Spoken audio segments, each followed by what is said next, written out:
Assalamualaikum warahmatullahi wabarakatuh. Oke, saudara mahasiswa, dalam video teori grup ini, saya akan memaparkan pendalaman dari sifat-sifat homomorfisme grup.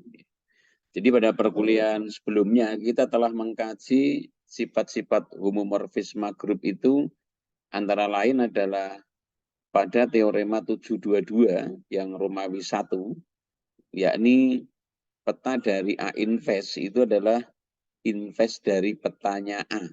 Kita sudah buktikan ini ya. Kemudian yang kedua juga kita sudah buktikan jika H subgrup di G, maka VH, yakni bayangan dari H, itu menjadi subgrup di G aksen.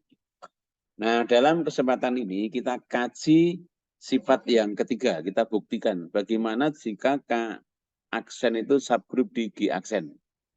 Tentang prapeta dari K aksen. Jadi V pangkat negatif 1 itu dibaca prapeta. Sebelum membuktikan teorema yang ketiga ini, kita lihat dulu apa makna dari masing-masing himpunan yang ada di situ. Jadi kita memiliki satu homomorfisme grup V, ya, jadi V dari G ke G aksen. Ini merupakan homomorfisme grup. Jadi yang diketahui dulu adalah ini homomorfisme grup. Romawi 3 itu menyatakan jika K aksen subgrup di G aksen. Berarti kita memiliki K aksen yang posisinya ada di G aksen. Kalau yang Romawi kedua, kita punya H di G. Tapi kalau ini K aksen yang adanya di G aksen. Nah, diminta untuk membuktikan bagaimana prapeta dari K aksen.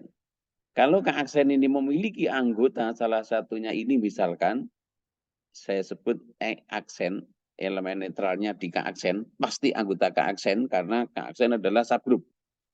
Maka dia memiliki prapeta karena V itu homomorfisme grup. Jadi V itu homomorfisme grup. Prapetanya apa? Menurut sifat sebelumnya, maka homomorfisme grup itu memetakan E ke E aksen. Jadi pasti ini prapetanya adalah E. Nah, K aksen bisa berisi elemen-elemen yang lain kan, tidak hanya E aksen saja. Nah, kalau kita cari prapetanya di G, ya, prapeta dari K aksen, maka kita mendapatkan elemen-elemen yang ada di sini. Nah, inilah yang namanya prapeta dari K aksen.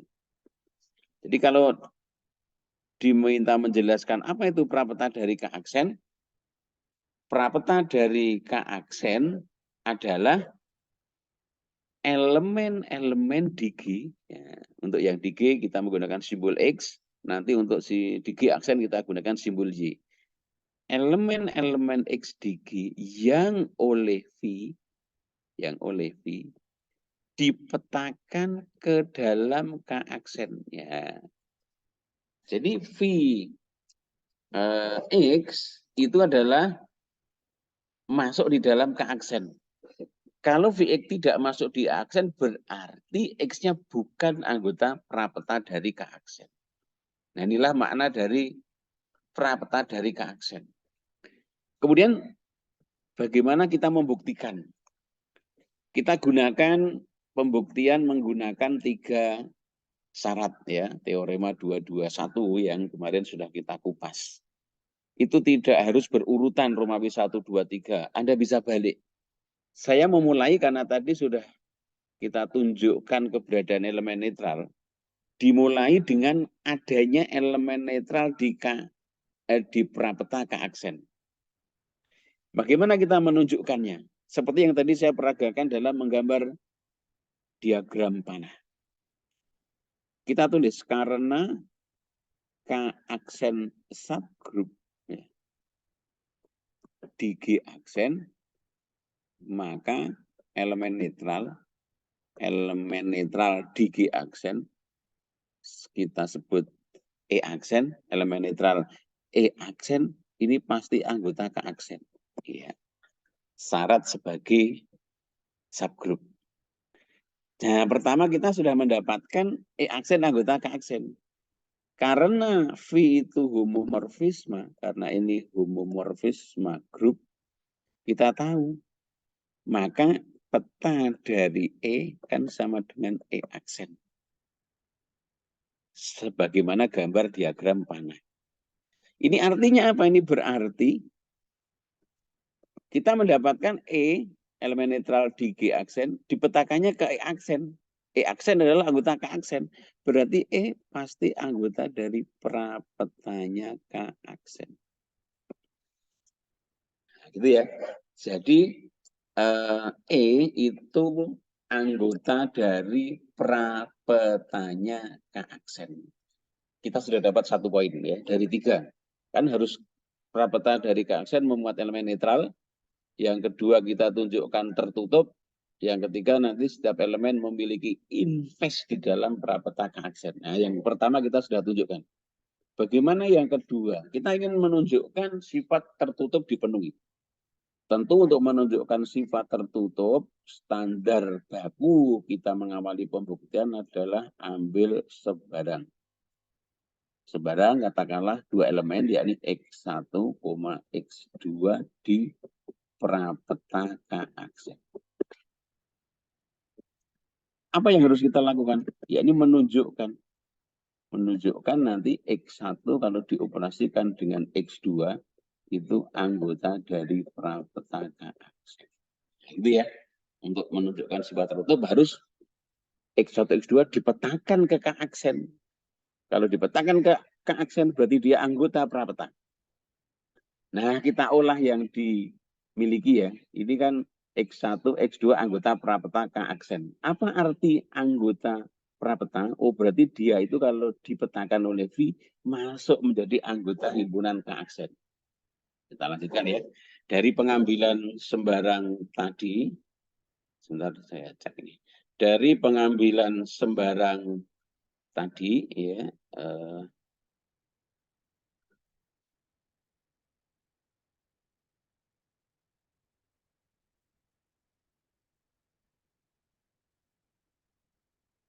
dari pengambilan sembarang, tadi kan ambil sembarang X1, X2 anggota prapeta K aksen.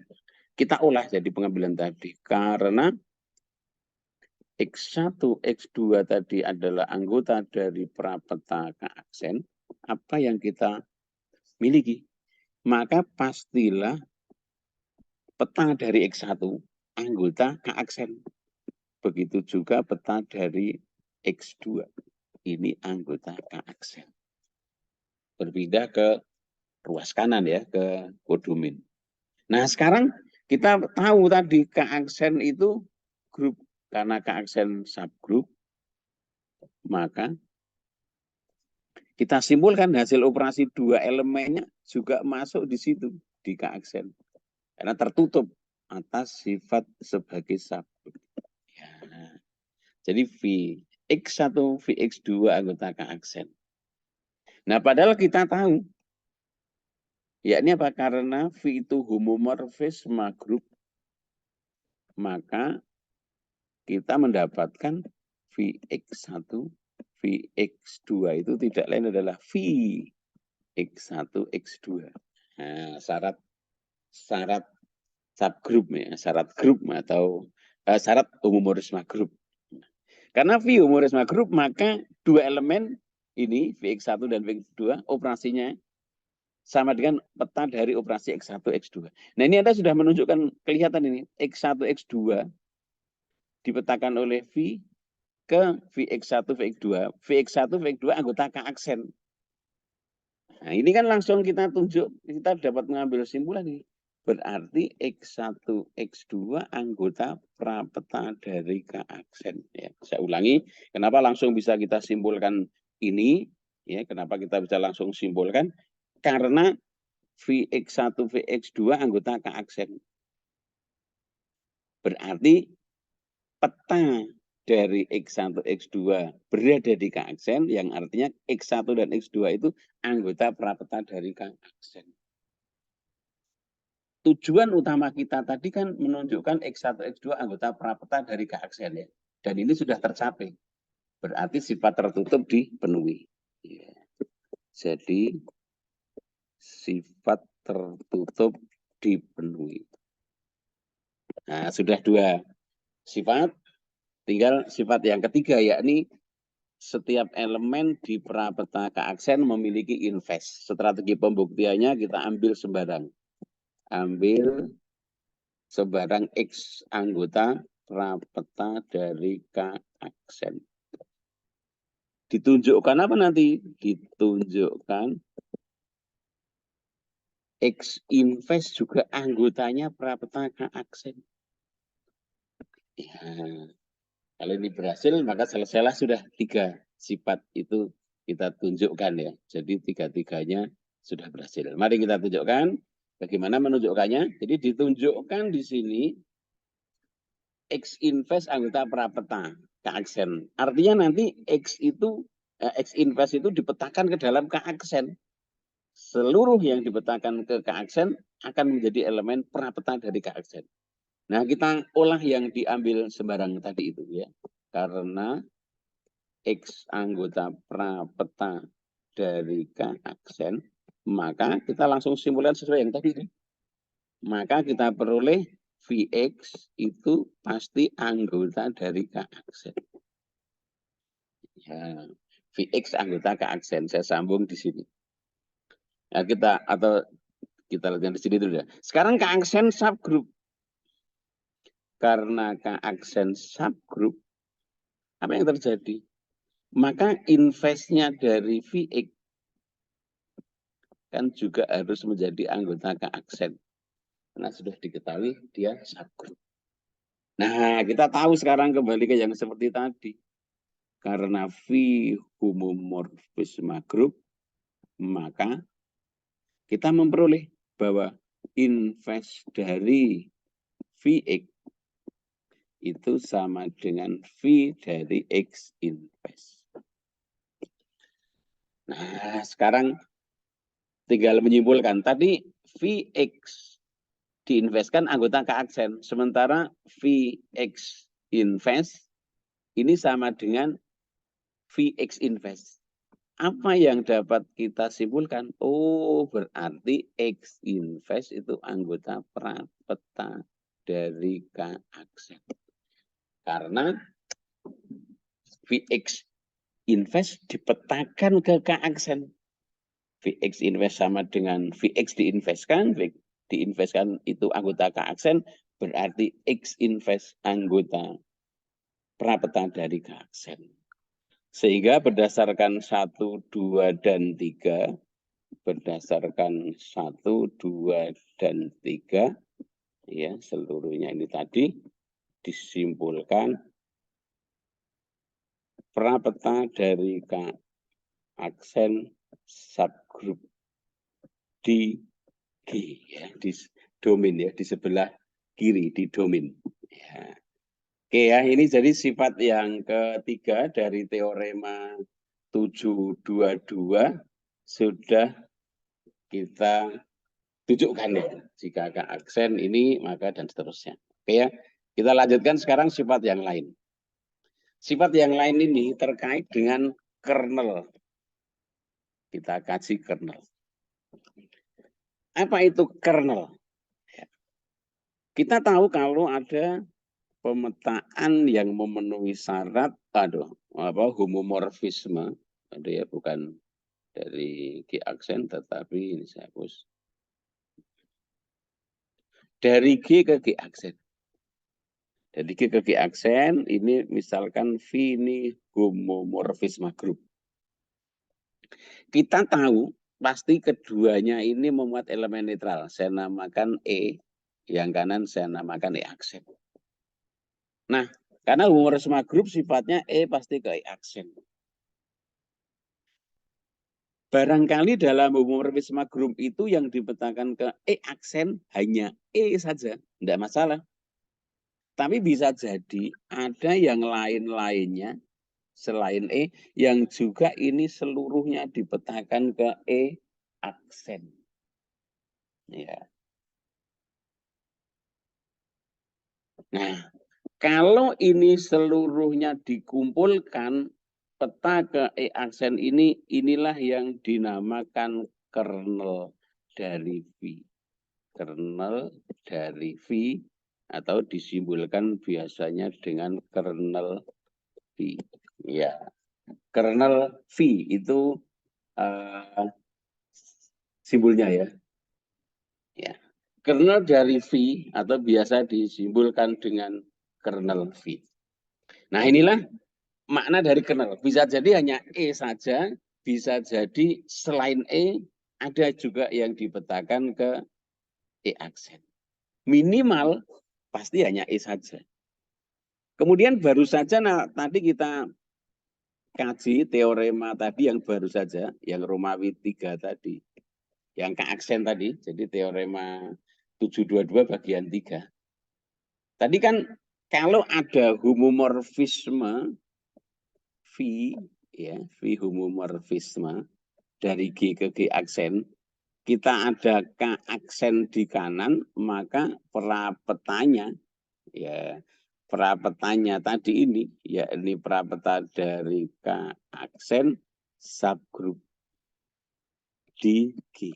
Ya. Nah, sekarang berarti kan terkait kernel.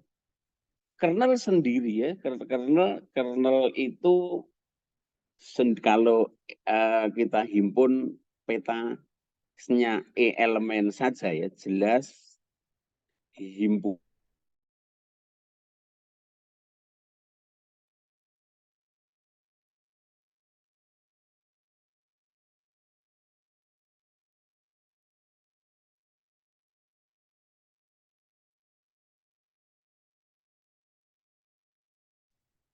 Jelas himpunan yang isinya E aksen ini adalah jelas E aksen ini subgroup. Ya. Himpunan yang hanya memuat elemen netral saja, itu kan subgroup. Jelas E aksen itu subgroup. Di G aksen tentunya.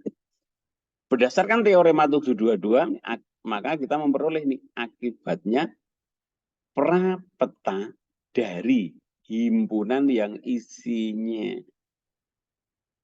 E aksen saja, prapeta dari aksen, ini pasti subgroup kan tadi. Ya, subgroup di G. Nah, padahal tidak lain ini adalah kernel. Jadi prapeta dari aksen itu pada intinya adalah kernel V. Karena kan isinya elemen-elemen yang dibetakan kayak aksen. Ini menunjukkan bahwa kernel V itu subgroup. Kernel V itu subgroup. Bahkan di buku, Anda sudah bisa melihat di buku yang saya tulis, tidak hanya subgroup saja, tetapi di teorema 723 dinyatakan dari teorema 723 kernel V ini subgroup normal. Subgroup normal. Kita ingat subgroup normal, jadi subgroup yang setiap koset kiri akan sama dengan setiap koset kanannya. Jadi kita telah mendapatkan kernel V itu subgroup normal. Buktinya Anda bisa cermati teorema 723 ya di buku saya halaman 53. Ini kernel. Jadi kernel sekali lagi apa itu kernel? Kernel adalah elemen-elemen di G yang dibetakan ke aksen. Kalau dihimpun namanya kernel. Bisa isinya hanya E atau bisa selain E juga masuk. Tapi minimal berisi E karena E dibetakan ke E aksen. Ini tentang kernel.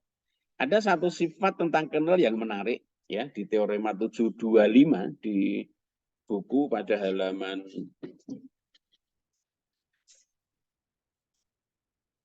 ya, di teorema 725 pada halaman 54. Di sana dikatakan kalau kita memiliki V homomorfisme grup diperoleh V itu akan injektif ya. Jadi ini kalau digambarkan begini. G ke G aksen kemudian V ini homomorfisme grup. Ini ada E, ini ada E aksen. Nah, kalau kernelnya itu hanya E saja, maka homomorfismenya itu injektif atau nama lainnya monomorfisme. Begitu juga jika monomorfisme, maka pemetaannya pasti jadi injektif. Anda bisa pahami ya, arti injektif itu apa toh? Injektif kalau kita ingat lagi di kalkulus integral injektif. Jadi kalau F fungsi dari himpunan A ke himpunan B itu injektif, syaratnya apa? Apabila setiap kita memiliki dua elemen, katakanlah X1, X2 anggota A yang berbeda, ya, X1 tidak sama dengan X2, maka petanya harus berbeda juga. Fx1 tidak sama dengan Fx2. Jadi itu makna pemetaan injektif. Ini berupa implikasi. Implikasi jika P maka Q, ya, ketika saudara belajar logika, jika P maka Q, ini pernyataan jika P maka Q, ini ekivalen atau setara dengan negasi Q maka negasi P. Jadi istilahnya adalah kontraposisinya. Maka kontraposisi dari pemetaan injektif ini adalah apa? Jadi bisa kita sebut begini. F dari A ke B injektif, pemetaan dari A ke B itu injektif. Apabila sama dengan yang tadi, untuk setiap X1, X2 anggota A dengan, nah dibalik, dengan yang negasi Q, yakni Fx1 sama dengan Fx2 negasi Q, maka yang berlaku adalah negasi P-nya, yakni X1 sama dengan X2. Jadi boleh menggunakan yang atas, boleh menggunakan yang bawah ketika kita ingin menunjukkan pemetaan itu injektif. Kita lihat bukti yang sudah ditulis ini. Jadi diketahui injektif yang pertama. Ambil sembarang X anggota kernel V, tunjukkan bahwa X-nya itu tidak lain hanya E saja dengan syarat injektif. Kalau tidak injektif mungkin tidak hanya E, tapi kalau injektif pasti hanya E. Berarti Vx sama dengan E aksen. Karena homomorfisme maka VE sama dengan E aksen kita tahu. Nah kita peroleh Vx juga E aksen, VE juga E aksen. Menurut yang ketentuan kontraposisinya tadi, kalau ada dua elemen petanya sama, ya ini Vx sama dengan VE, maka kita bisa pastikan X-nya sama dengan E. Artinya apa? Setiap sembarang yang kita ambil kernel, dia ketemunya E. Nah ini membuktikan bahwa isi dari kernelnya itu hanyalah E saja. Bukan yang lain. Nah ini ya. Jadi kernel ini isinya hanya E saja. Begitu juga sebaliknya, silakan Anda pelajari. Mudah ya, kernelnya hanya E saja. Hanya E saja, maka dibuktikan injektif. Menggunakan lagi-lagi yang kontraposisinya. Misalkan A dan B anggota G dengan petanya sama. Kita tunjukkan bahwa A dan B itu sama. Dengan cara-cara yang sudah terstruktur seperti ada di buku ini ya. Silakan dipelajari. Ini sifat yang terkait dengan kernel ya. Tadi kita sudah sampaikan bahwa kernel itu merupakan subgrup istimewa, yakni subgrup normal. Kalau kita itu mendapat subgrup normal, maka kita akan bisa membentuk namanya grup faktor. Nah, grup faktor itu apa? Oh, isinya koset-koset. Nah, dalam sifat dihomomorfisme, kernel itu terkait dengan teorema utama homomorfisme grup ya, di teorema 726 itu. Apa ini artinya? Jadi jika kita memiliki G ke G aksen itu homomorfisme grup. Maka kan ini menghasilkan kernel. Menghasilkan kernel. Kernel V namanya. Karena kernel V itu subgrup normal, maka kita bisa membentuk grup faktor G modulo kernel V. Ingat, kernel V subgrup normalnya di G, maka kita bisa membentuk grup faktor G modulo kernel V. Menurut teorema menurut teorema utama homomorfisme, maka ternyata ini itu isomorfik. Isomorfik dengan apa?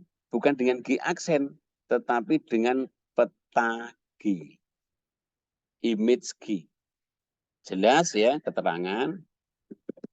Image G itu kan subgroup di G aksen. Subgroup di G aksen. Karena tadi sudah di teorema 722 Romawi 2. Nah, jika ada keterangan lagi, jika V surjektif, maka tentu peta dari G itu sama dengan G aksen. Surjektif. Setiap elemen di G aksen punya prapeta. Maka ini akan menjadi sama ini. Atas dan bawah itu akan menjadi sama jika surjektif. Apa artinya isomorfik? Isomorfik itu artinya dapat dibentuk isomorfisme. Isomorfisme. Isomorfisme apa? Itu artinya adalah homomorfisme yang bijektif atau injektif dan surjektif. Isomorfisme ini bisa terbangun kalau elemennya sama banyak. Karena dia harus injektif dan harus surjektif. Jadi antara G modulo kernel V itu dengan VG. Jika G aksen, jika V itu surjektif atau istilah homomorfisme adalah epimorfisme, kan? V epimorfisme. Kalau epimorfisme kan berarti kan surjektif. Maka kita mendapatkan isomorfisme antara G modulo kernel V dengan G aksen. Nah, itu ya. Ini maksud dari teorema utama homomorfisme grup. Bicara grup, bicara homomorfisme, bicara kernel yang subgrup normal, dan akhirnya ada teorema utama homomorfisme grup yang menjamin isomorfiknya antara G modulo kernel V dengan VG atau dengan G aksen jika V-nya epimorfisme. Nah ini Anda ingat ini, epimorfisme. Kalau ini epimorfisme, maka tidak perlu VG, tapi cukup G aksen saja. Contoh dari aplikasi teorema utama homomorfisme grup ya, aplikasinya karena teorema ini sudah ada buktinya di buku, silakan saudara pelajari. Contohnya ketika kita memiliki Z dan NZ. Contoh kalau kita ambil Z-nya itu NZ misalkan N3 ya. Kalau N3 berarti Z dengan 3Z ini isomorfik dengan Z3. Perhatikan ya, ini isi dari Z3 kan. Kalau Z3Z, 3Z itu kan himpunan bilangan berat kelipatan 3. Jadi 0, 3, 6, dan seterusnya. Negatif 3, dan seterusnya. Ini kalau koset, maka kita akan mendapatkan koset, ya ini 3Z sendiri sebagai subgrup normal. Kemudian 1 plus 3Z yang memuat 0, 1, nolnya tidak ikut, 1, 4, 7, dan seterusnya. Kemudian ada kernel lagi 2 plus 3Z. Yang isinya 2, 5, negatif 1, dan seterusnya. Nah ini kosetnya ini. Jadi kalau dihimpun maka Z modulo 3Z isinya 3 elemen. 3Z sendiri koset, 1 plus 3Z, boleh koset kiri, boleh koset kanan karena koset kiri dan kanan sama. Nah sementara ini kalau Z3 isinya kan yang kanan kan isinya 0 bar, 1 bar, 2 bar. Nah maka kita bisa membentuk pemetaan yang merupakan isomorfisme. Berarti dia isomorfik dari Z ke Z modulo 3Z ke Z3. Ya, karena elemennya sama banyak, ya ini sama-sama 3. Jadi ini yang dimaksudkan teorema utama Humorus tadi itu isomorfik. Jadi membuktikan contoh 52 ini kan intinya Z modulo NZ kongruen dengan ZN. Ini kan ini buktikan kan begitu nih kalau dilengkapi menjadi soal. Maka buktinya menggunakan 4 langkah ini. Langkah yang pertama kita mendefinisikan pemetaan dari Z ke Zn. Yang pertama.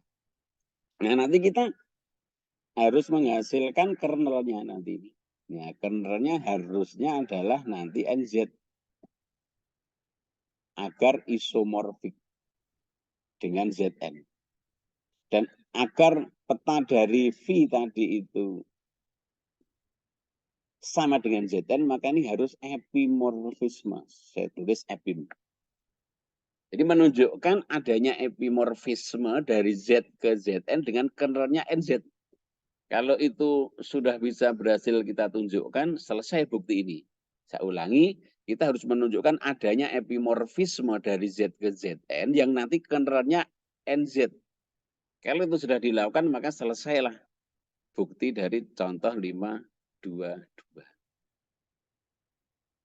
Nah, yang pertama, bagaimana membuktikan jika A, B, anggota Z dua-duanya sama, maka petanya sama. Ini menunjukkan pemetaan. Nomor 1 ini ditunjukkan pemetaan.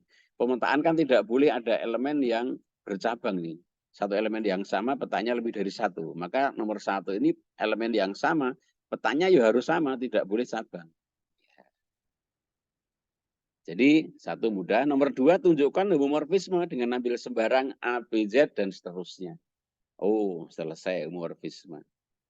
Yang ketiga, tunjukkan epimorfisme. Karena homomorfisme sudah ditunjukkan nomor 2. Nomor 3, tunjukkan epimorfisme, yakni surjektif. Oh ya, ini ada yang kesalahan. Harusnya tidak Z bar, tidak X bar anggota Zn ya. Tapi ini diganti Z bar. Harusnya Z bar anggota Zn. Agar kita simbolkan yang kanan itu dengan Z. Dan ini sudah nyambung. Jelas Z anggota Z. Kalau Z bar, katakanlah ini 2 bar anggota Z3. Maka kan 2-nya anggota Z sebelum diberi bar. Nah, umumnya Z bar anggota Zn, Z anggota Z diperoleh VZ sama dengan Z, jadi ini surjektif. Oke, jadi nomor 2 dan 3 menunjukkan epimorfisme. Nomor 4 tinggal menunjukkan kernelnya. Kernelnya sama dengan NZ. Anda berarti kan kernelnya itu kan X anggota Z yang dipetakan ke aksennya Zn, yakni 0 bar. Nah, mudah ini tentu yang X barnya sama dengan 0 bar. X barnya 0 bar berarti ya X sama dengan kelipatan dari N. Kalau yang tadi 3 berarti kan kelipatan dari 3. Yakni 0, 3, 6, tinggal 3 dan seterusnya. Ini yang dipetakan ke 0 ini. Ya 3 anggota-anggota ini kalau di Zn ini dipetakan ke 0 bar ini. Yang kelipatan 3 dipetakan ke 0 bar. Kalau yang ini yang ke 0 bar di sini berarti kelipatan N, berarti NK kan kelipatan N ini. X sama dengan NK tidak lain adalah NZ. Jadi himpunan kelipatan N. Nah, jadi ini NZ. Kernelnya NZ. Maka kembali ke ini, ke yang gambar tadi saya. Tadi sudah ditunjukkan Z epimorfisme ke Zn, kernelnya NZ. Oh, berarti menurut teorema utama homomorfisme grup dapat disimpulkan Zn dengan NZ isomorfik ya, isomorfik dengan Zn. Nah, ini sifat-sifat dari homomorfisme grup. Sebagian tadi kita ngaji. Jadi yang pertama tentang K aksen di G aksen, prapetanya subgroup di G. Yang kedua kernel yang merupakan subgroup normal. Kalau kernelnya hanya elemen netral, maka monomorfisme. Dan karena kernel itu subgroup normal, maka kita bisa membentuk grup faktor yang itu terkait dengan teorema utama homomorfisme grup. Jadi inilah sifat-sifat yang sebagian kita kaji. Tentu ada sifat-sifat yang lain, saudara bisa mempelajari lebih lanjut ya. Ya, inilah yang kita kaji pada kesempatan kali ini. Selamat belajar, semoga sukses.